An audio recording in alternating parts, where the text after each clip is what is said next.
You can't help what you are. You can't help being charming, but look into too many other hearts, and you may lose your way back to your own. The Prisoner's Throne by Holly Black, Book 2 in the Stolen Heir Duology. The 6th book in her Folk of the Air series. Or if you want to count all of the other fairy books Holly Black has written, the 10th book taking place in her realm of fairy was a splendid conclusion to this duology.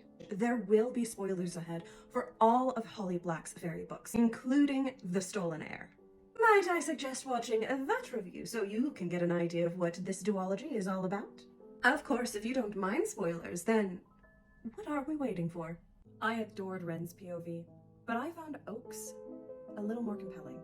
The flavor of his inner turmoil, desires versus expectations, chasing after Ren's love versus truly being known, not just by her, but by his family, and ultimately himself. This book went beyond the question of what is love. It drew lines under the loss of innocence. It highlighted ancient, one might even say generational trauma, and attempted to face it head on. Oak feels the delirious abandon of breaking the rules in a family of deceivers. Telling the truth out loud, where anyone could hear it, was a massive transgression. I was glad Oak understood how poorly he handled things with Ren. Recall when I said Oak was a little like his sister Jude and his father, Maddox? Oh boy, I had no idea how accurate those statements would be. The knots that boy tied himself into to create a facade that would fool those around him was... I thought it was tiresome.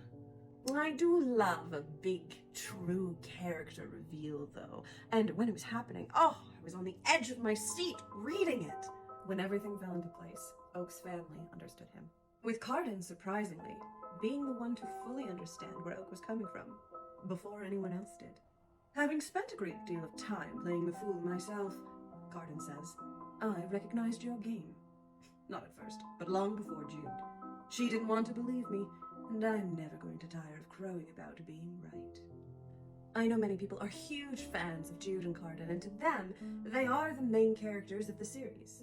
I am delighted that we got to see them in this book, but I'd say they kind of stole the spotlight from Oak and Ren. It was also fun being reminded of who I like and who I don't like. Maddox, Ghost, The Bomb, Roach, Oriana, Terran. Yeah, just those two. I said it. Overall, I would give The Prisoner's Throne a 4.5 out of 5 stars for my first time reading it. When I choose to reread this book in the future, I reserve the right to change my mind on this rating.